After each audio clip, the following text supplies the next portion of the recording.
आई समान महिलेसोबत शेडामध्ये रात्रभर नग्न शरीर संबंध, पुढे घडले भयंकर। अलीकडे लोकांना लाजच उरली नसल्याची भयावह परिस्थिती आहे। कोवळ्या मुलांच्या नजरेमध्ये अगदी आईच्या वयाच्या महिलांबद्दलही कामुकता दिसत आहे, तर काही महिलांना मुलाच्या वयाबरोबर असलेल्या कोवळ्या मुलांशी संबंध करण्यामध्ये मजा येत आहे।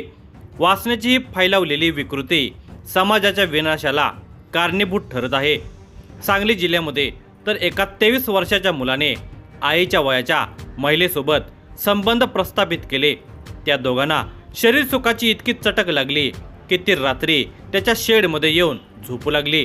हे तिच्या मुलाला समजले तेव्हा तो भडकला। त्याने आपल्या आईला त्या तरुणाच्या खोलीमध्ये रात्री रंगेहात पकडले, तेव्हा मात्र त्याचा संयम संपला। त्यानंतर जे पुढे घडले ते अत्यंत धक्कादायकच आहे। ही धक्कादायक घटना पुढे पाहण्या अगोदर जर तुम्ही या चॅनेलवर जर नवीन असाल तर प्लीज आपल्या ह्या मराठी चॅनेलला नक्की सबस्क्राईब करा। सांगली जिल्ह्याच्या टोकाला जत तालुका आहे। या गावामध्ये सुरेश पुजारी हे आपली आई, पत्नी आणि मुली सुनांच्यासह राहतात। त्यांना महेश नावाचा 23 वर्षांचा मुलगा आहे। शेंडेफळ असल्याने तो लाडावलेला आहे। मल्लेश हा अविवाहित आहे। हे कुटुंब मजुरी तसेच केसावर फुगे विकण्याचा व्यवसाय करते। KM हायस्कूल समोरील झोपडपट्टीमध्ये हे कुटुंब राहते। मल्लेश हा 23 वर्षांचा नवजवान होता, रिकामटेकडा होता। त्याला काही कामधंदाही करायची गरज वाटत नव्हती। कसली जबाबदारी नसल्यामुळे रिकाम्या मनामध्ये वासनेचा खेळ सुरू झालेला होता। समोर येणाऱ्या प्रत्येक बाईकडे वकवकल्या नजरेने पाहण्याचा चाळा कायमचा झालेला होता। यातून आजान बालिकेपासून प्रौढ बायकांच्यापर्यंत कोणाची सुटका नव्हती। त्याची भिरभिरती नजर आता एका प्रौढ बाईवर पडलेली होती। ती बाई त्याच्या आईच्या वयाची होती। तिचा मुलगा मल्लेशचा वयाचा होता, पण तरी तो तिच्यावर फिदा झालेला होता। तिच्या मागे पुढे फिरू लागलेला होता। तिलाही त्या कोवळ्या पोराचे मागे फिरणे आवडू लागले होते। त्याच्या मनात वासनेचा खेळ सुरू आहे हे तिने हेरलेले होते। वास्तविक तिने त्याला तिथेच रोकायला हवे होते, पण तिने तसे केले नाही। उलट ती त्याला नेत्रसुख देऊ लागली। आता ती त्याला घरी बोलवू लागली, त्याच्या घरी जाऊ लागली, त्याला अंग दाखवू लागली। त्याला तेच हवे होते। तो तिच्याशी लगट करू लागला, तिला नको तिथे स्पर्श करू लागला, अश्लीष बोलू लागला, मोबाईलवर अश्लीष फिल्म दाखवू लागला। आता दोघांनीही आता लाज सोडलेली होती। याचे परिणाम किती भयंकर होणार आहेत हे त्यांना माहितीच नव्हते।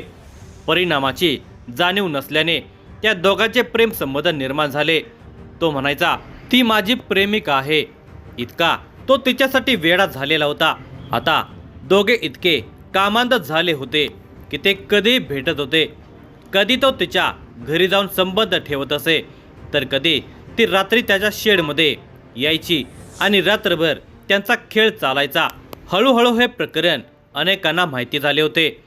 त्या महिलेचा मुलगा रोहित माने हा गुन्हेगारी प्रवृत्तीचा होता।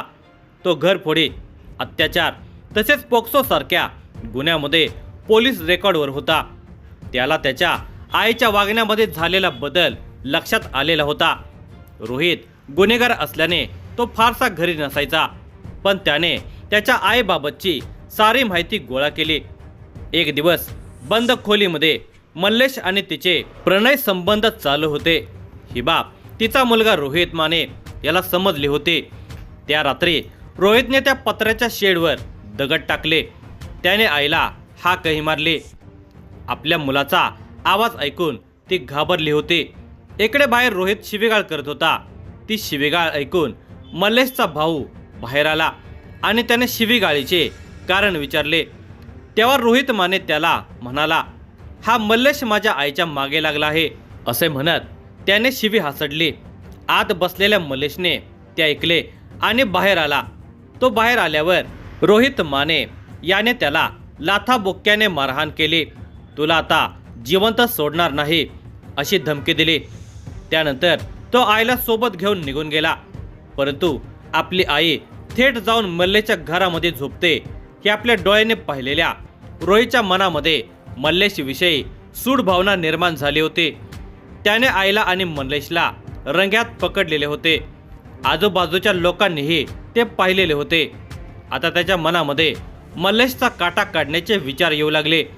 रोहित माने याने त्याचा जिगरी दोस्त शुभम पाथरूट याला जे काही घडले आहे ते सविस्तर सांगितले। त्यानंतर रोहित माने आणि शुभम पाथरूट हे दोघेही मल्लेशच्या पाळतीवर राहू लागले। त्यांनी त्याची खडानखडा माहिती घेण्यास सुरुवात केली आणि तो एकटा कधी सापडतो याची ते वाट पाहू लागले। सोमवार दिनांक 9 फेब्रुवारी 2026चा तो दिवस मल्लेशने घरातील सदस्यांसोबत एकत्र जेवण केले। दुपारी 4च्या सुमारास मल्लेश हा त्याच्या मोटरसायकलने जत गावामध्ये गेलेला होता। त्यानंतर तो घरी परत येत असताना त्याला रोहित माने आणि शुभम पाथरूट या दोघांनी मार्केट यार्ड जत येथील पार्वती खन गोडाऊन जवळ गाठले। त्याला रोहितने बेदम मारहाण केली। खाली पडलेले दगडविटा रोहित आणि शुभम या दोघांनी उचलले आणि थेट मल्लेशच्या डोक्यामध्ये घातले। मल्लेश जीवाच्या आकांताने ओरडत होता। हात जोडत पुन्हा परत असे करणार नाही असे म्हणत होता। पण रोहित आणि शुभम हे इतके चिडलेले होते की त्यांनी महेशच्या डोक्यामध्ये दगडविटा घालून त्याचा निर्गुण खून केला। मल्लेश रक्ताच्या थराळ्यामध्ये पडलेला होता। ही बाब मल्लेशच्या मित्राने मल्लेशच्या भावाला आणि वडिलांना कळवले। त्यानंतर घटनास्थळी मल्लेशचा भाऊ आणि वडील आले। ही घटना जत पोलीस ठाण्यामध्ये कळवल्याने जत पोलीसही घटनास्थळी दाखल झाले। घटनास्थळी जतचे उपअधीक्षक सचिन थोरबोले, पोलीस निरीक्षक संदीप कोळेकर, हवालदार राज सावंत, सुनील वनखेडे, हवालदार अच्युतराव माने, कॉन्स्टेबल सय्यद अली मुल्ला त्या ठिकाणी दाखल झाले। त्यांनी घटनास्थळाचा आणि मृतदेहाचा पंचनामा केला। त्यानंतर मृतदेह पोस्टमॉर्टमसाठी जत प्राथमिक आरोग्य केंद्रामध्ये पाठवण्यात आला। जत पोलिसांनी मल्लेशच्या खुनाबाबतची प्राथमिक माहिती घेतली। मल्लेशचा खून अनैतिक संबंधातून झालेला आहे अशी माहिती मिळाली। जत पोलीस ठाण्यामध्ये मल्लेशचा भाऊ कार्याप्पा सुरेश पुजारी याने फिर्याद दिली। गुन्हा रजिस्टर नंबर 81/2026 भारतीय न्याय संहिता कलम 103(1)(3)(5) प्रमाणे संशयित रोहित राजेंद्र माने वय वर्षे 18 राहणार निगडी कॉर्नर जत, शुभम दीपक पाथरूट वय वर्षे 21 राहणार विठ्ठलनगर जत या दोघांच्या विरोधात खुनाचा गुन्हा दाखल करण्यात आला। उपअधीक्षक सचिन थोरबोले यांच्या मार्गदर्शनानुसार पोलीस निरीक्षक संदीप कोळेकर यांनी रोहित माने आणि शुभम पाथरूट यांना घटना घडल्यानंतर अवघ्या काही तासांच्या आतच जेरबंद केले। त्यांना जत न्यायालयामध्ये हजर केले असता जत न्यायालयाने 7 दिवसांची पोलीस कोठडी दिली आहे। रोहित मानेची आई व्यभिचारी होती। तिने मल्लेश बरोबर अनैतिक संबंध होते।